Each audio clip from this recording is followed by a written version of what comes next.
Morning students, myself Dr. Himmat Singh Chavda, Associate Professor, Gyan Vihar School of Pharmacy, Suresh Gyan Vihar University, Jaipur, Rajasthan. Today's topic of our presentation is classification of colloids and comparative account of their general properties.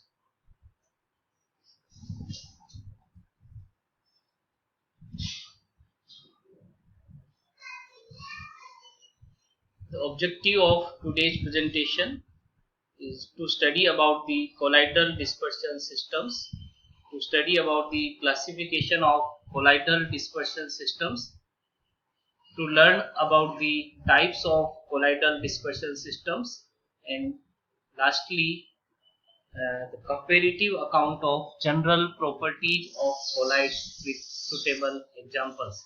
So these are the different learning objectives for today's lesson. Now the learning outcomes. After this lesson, students will be able to know about the colloidal dispersion systems, classification of colloidal dispersion systems, then types of colloidal dispersion systems, and then may be able to know about the general properties of colloids with suitable examples. So first of all, we have to know about the dispersion systems. So what is dispersion system? So a mixture of two substances, one of which is known as dispersed phase, is distributed in form of subdivided particles throughout another substance which is known as continuous phase or dispersion medium. Dispersed phase is also known as internal phase, whereas the continuous phase or dispersion medium is also known as external phase. Now what are the different type of dispersion systems? So each per the particle size present in different dispersions, they can classify it as molecular dispersion, colloidal dispersion, and third one is the coarse dispersions. Especially in case of colloidal dispersions, the particle size of dispersed phase is in the range of 1 nanometer to 0.5 micrometer. The characteristic features of colloidal dispersions are particles not resolved by ordinary microscope, can be detected by electron microscope, they can pass through the filter paper but not pass through the semi-permeable membrane, particles made to settle by centrifugation process, the diffusion in case of colloidal dispersion systems is very slowly. Examples of some of the colloidal dispersions are colloidal silver salts, natural and synthetic polymers. There is a question for all the students. Each colloidal dispersion system is a type of heterogeneous system. So let us think about this question. Is colloidal dispersion system is a type of heterogeneous system? So based on earlier discussion, you have to think the answer of this question.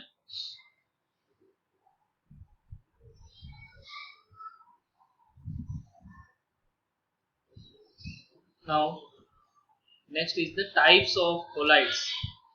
The colloidal dispersions of colloids are usually classified according to, first one is the on the basis of the original states of their constituent parts, and second one is the interaction between the dispersed phase and dispersion medium. So first one is the original states of their constituent parts.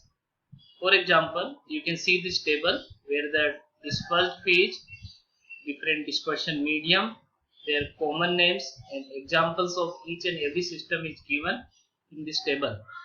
when we see this table, you can find when, for example, if the dispersed phase is solid and dispersion medium is gas, the common name of the system is aerosol. And this is the there are different examples of aerosols are like smoke, dust, etc.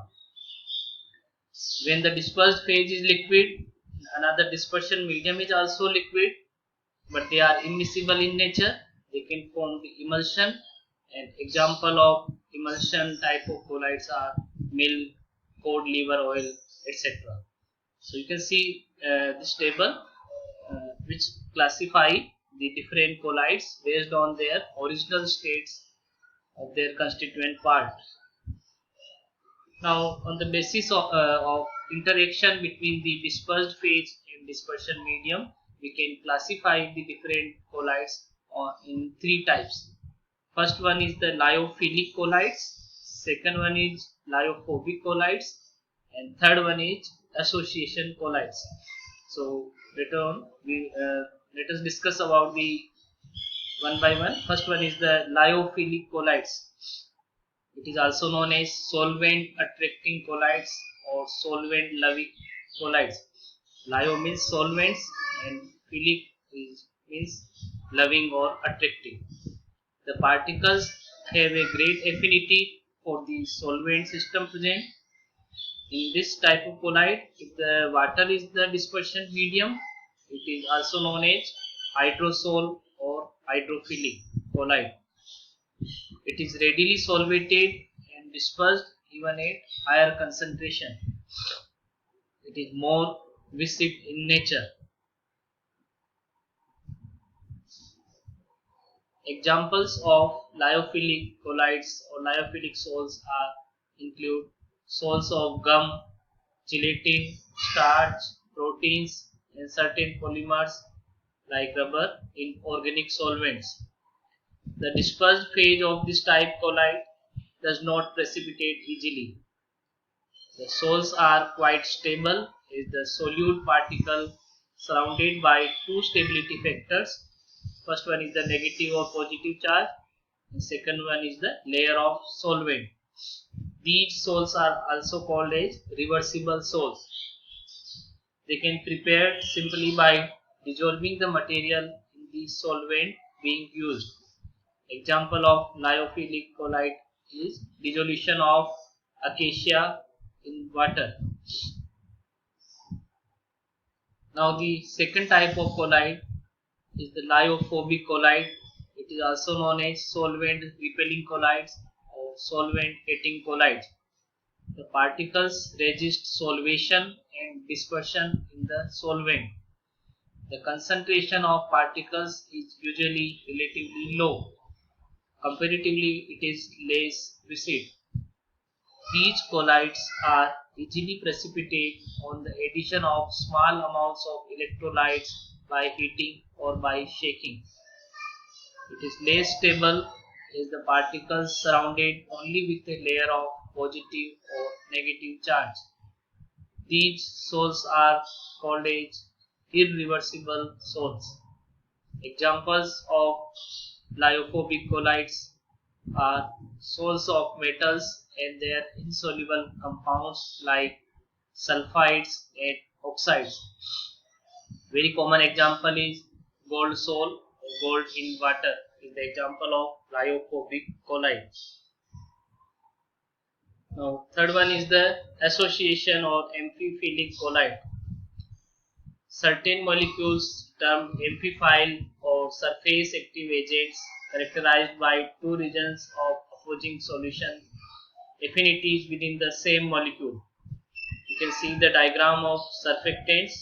Surfactants are also known as amphiphile because they contain the hydrophilic head group as well as the hydrophobic tail group.